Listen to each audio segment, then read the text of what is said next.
Good morning guys. तो चलिए start करते हैं आज के यानी कि 31 मार्च के इंपॉर्टेंट करंट अफेयर्स को। तो देखो इस प्रश्न में क्या पूछ रहे हैं, अभी भारत किस देश में आयोजित इनक्योज 2025 मिलिट्री एक्सरसाइज में हिस्सा लेगा। तो इनक्योज मिलिट्री एक्सरसाइज का नाम है और इसका आयोजन होगा ग्रीस में। तो एक्सरसाइज का नाम याद रखना है, इनक्योज 2025 वायुसैन्य अभ्यास है और ये बहुपक्षीय अभ्यास है, मल्टीलेटरल यानी कि बहुत सारे देश इसमें हिस्सा लेते हैं और द्विवार्षिक एनुअल है, 2 साल में एक बार होता है ये। और भारत भी इसमें हिस्सा ले रहा है, भारत की तरफ से हमारी जो वायुसेना है वो इसमें हिस्सा ले रही है। और इसका आयोजन कौन कर रहा है, ग्रीस कर रहा है। और आयोजन कहाँ पे हो रहा है, वो भी ग्रीस में हो रहा है। अभी 31 मार्च को ये शुरू हो गया यानी कि आज, और ये अब 11 अप्रैल तक चलेगा। और इसमें टोटल 15 देश हिस्सा ले रहे हैं, उसमें भारत भी एक देश है। और भारतीय वायुसेना की तरफ से सुखोई 30 MKI, IL-78 और C-17 ग्लोब मास्टर जो विमान है वो इसमें हिस्सा ले रहे हैं। फिर अगले में पूछ रहे हैं कि अभी इंडिया ओपन 2025 PSA कॉपर प्रतियोगिता का महिला एकल का खिताब किसने जीता। तो आंसर होगा अनाहत सिंह ने। अच्छा, अगर आपको याद हो तो कुछ दिन पहले ही मैंने आपको इस PSA copper tournament the India open 2025 के बारे में बताया था। पहली बार इसका आयोजन भारत में हो रहा है तो इंपॉर्टेंट हो जाता है ये। कहां पर हुआ, मुंबई में। अभी 24 से लेकर 28 मार्च तक ये हुआ और इसमें पुरस्कार राशि दी गई $53,500 और इसमें वुमेन सिंगल का खिताब अनाहत सिंह ने जीता है और मेन सिंगल का टाइटल ये करीम एल टर्की ने जीता है जो कि मिस्र के खिलाड़ी हैं। तो हमारे लिए जो भारतीय हैं वो ज्यादा इंपॉर्टेंट नाम होगा एग्जाम पॉइंट ऑफ व्यू से। तो वुमेन सिंगल आप याद रखना, अनाहत सिंह विजेता रही है। और स्क्वैश से आपको याद होगा इस बार 2028 के जो समर ओलंपिक है उसमें स्क्वैश को भी शामिल किया जा रहा है। क्रिकेट तो है ही सही, स्क्वैश को भी शामिल किया जा रहा है। अच्छा, PSA का मतलब प्रोफेशनल स्क्वैश एसोसिएशन। क्वार्टर मिलेगा लीड्स इंग्लैंड में और प्रेसिडेंट है एक तो सौरव घोषाल जो कि भारत से हैं और एक सारा जैन पेरी जो कि इंग्लैंड की स्क्वैश प्लेयर है। फिर अगले में पूछ रहे हैं कि अभी हाल ही में नकली नोटों को रोकने के लिए दोगुनी सुरक्षा वाली SR2BIF7 यानी कि स्ट्रोंटियम बिस्मिथ फ्लोराइड नैनो कणों वाली यानी कि नैनो मटेरियल वाली स्याही इंक किसने अभी बनाई है। तो इसका सही उत्तर हो जाएगा बार्क और नैनो विज्ञान और प्रौद्योगिकी संस्थान ने। तो बार्क जो कि मुंबई में आपको मिलेगा और नैनो विज्ञान और प्रौद्योगिकी संस्थान जो कि मोहाली में आपको मिलेगा, इन दोनों ने मिलकर के एक नई तरह की इंक तैयार की है। ये इंक नैनो मटेरियल से बनी है। कौन से नैनो मटेरियल, SR2BIF7 जिसको आप बोलोगे स्ट्रोंटियम बिस्मिथ फ्लोराइड। ये एक चमकदार नैनो मटेरियल है यानी कि शाइन करता है। तो इसका इस्तेमाल हम हमारी करेंसी नोट में, पासपोर्ट में, हमारे करेंसी नोट में करेंगे, पासपोर्ट में करेंगे, ताकि एक तो नकली नोटों पर अंकुश लगाया जा सके और पासपोर्ट की सिक्योरिटी बढ़ाई जा सके, कोई नकली पासपोर्ट न बना पाए। फिर अगले में पूछ रहे हैं, हाल ही में उड़ीसा में DRDO ने नौसेना के लिए सतह से हवा में मार करने वाली अभी कौन सी मिसाइल का परीक्षण किया। तो आंसर होगा VLSRSAM। तो अभी DRDO ने उड़ीसा के चांदीपुर टेस्ट फायरिंग रेंज में अभी ये VLSRSAM मिसाइल का सफल परीक्षण किया, टेस्टिंग किया। क्या मतलब हो गया इसका, vertical launch short range surface to air missile है। ये शॉर्ट रेंज है तो मतलब रेंज कितनी है, रेंज इसकी 50 किलोमीटर है। ये एक बैलिस्टिक मिसाइल है जो कि किसी भी मौसम में वॉर कर सकती है और इस मिसाइल को DRDO ने इंडियन नेवी के लिए तैयार किया है। अच्छा, ये मिसाइल किसकी जगह लेगी भारतीय नौसेना में, इजराइल की short range surface to air missile है बराक 1, उसको ये रिप्लेस करेगी और उसकी अभी टेस्टिंग की गई उड़ीसा के टेस्ट फायरिंग रेंज में, चांदीपुर टेस्ट फायरिंग रेंज में। अच्छा, ये बनाई तो इसको डेवलप तो किया है DRDO ने, लेकिन इसका निर्माण कौन कर रहा है, भारत डायनेमिक्स लिमिटेड, जिसका मुख्यालय आपको मिलेगा हैदराबाद में और स्थापना होती है 1970 में। ठीक है, तो ये सब याद रखना। अच्छा, अब आपके लिए एक होमवर्क प्रश्न है, फिर मैं DRDO की बात करते हैं हम। होमवर्क प्रश्न क्या है कि अभी किस मिसाइल का नाम बदलकर गांडीव कर दिया गया था, ये आपको बताना है। बाकी बात DRDO की है तो इसके बारे में जानते हैं। देखो, DRDO मतलब होता है Defence Research and Development Organisation, स्थापना होती है 1958 में। हेडक्वार्टर मिलेगा नई दिल्ली में। चेयरमैन है समीर वी कामत और इसके पहले चेयरमैन थे दौलत कोठारी। मोटो होता है strength origin as in knowledge बलस्य मूलम विज्ञानम। फिर अगले प्रश्न में पूछ रहे हैं कि अभी हाल ही में कंप्यूटर दीदी सेंटर्स और दीदी की दुकान पहल ये किसके द्वारा चलाई जाएगी? तो आंसर होगा ग्रामीण विकास मंत्रालय।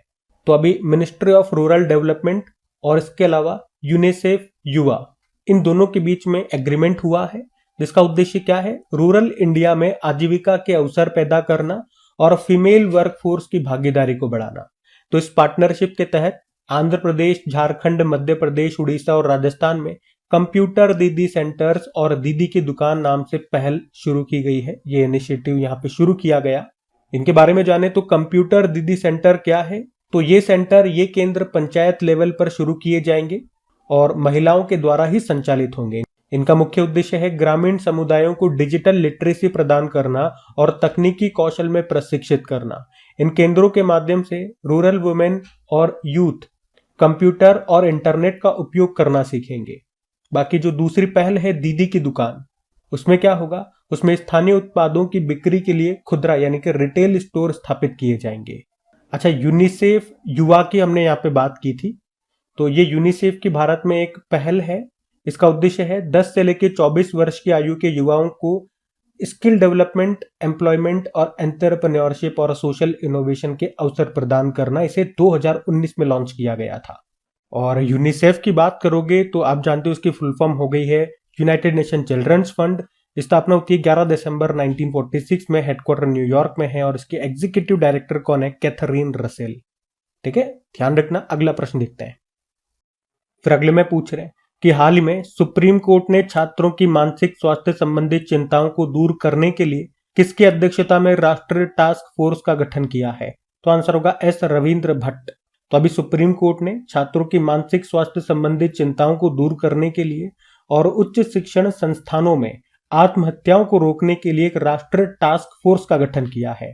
सुप्रीम कोर्ट ने कहा कि आईआईटी जैसे जो हायर एजुकेशन इंस्टीट्यूट्स होते हैं, वहां पे छात्रों पर इतना मेंटल प्रेशर होता है कि वो उसे हैंडल नहीं कर पाते और फाइनली वो आत्महत्या कर लेते हैं, सुसाइड कर लेते हैं। और बीते कुछ सालों में तो ऐसा भी देखा गया है, ये उन्होंने ही कहा है, सुप्रीम कोर्ट ने कहा है कि बीते कुछ सालों में ऐसा देखा गया है कि इन छात्रों की आत्महत्याओं में वृद्धि हुई है। और ये कृषि संकट के कारण जो किसान आत्महत्या कर लेते हैं उनकी संख्याओं से भी ज्यादा है। मतलब किसानों से भी ज्यादा आत्महत्या कर रहे हैं कौन? स्टूडेंट्स, छात्र। तो उसी कारण से अभी सुप्रीम कोर्ट ने 10 सदस्यीय टास्क फोर्स का निर्माण किया है, जिसको हेड करेंगे, जिसकी अध्यक्षता करेंगे पूर्व न्यायाधीश रविंद्र भट्ट। और ये समिति, ये टास्क फोर्स करेगा क्या? ये छात्रों की आत्महत्याओं के कारणों की जांच करेंगे कि छात्र में ऐसा कौन सा मेंटल प्रेशर आ रहा है, ऐसे क्या कारण है कि वो सुसाइड को गले लगा लेते हैं। फिर अगले में पूछ रहे, हाल ही में किसी नीति आयोग का पूर्णकालिक सदस्य बनाया गया है? तो आंसर हो जाएगा राजीव गौबा। राजीव गौबा के बारे में आप जरूर जानते होंगे, ये हमारे पूर्व कैबिनेट सेक्रेटरी हैं राजीव गौबा, और इन्हीं को अभी नीति आयोग का पूर्णकालिक सदस्य बनाया गया है।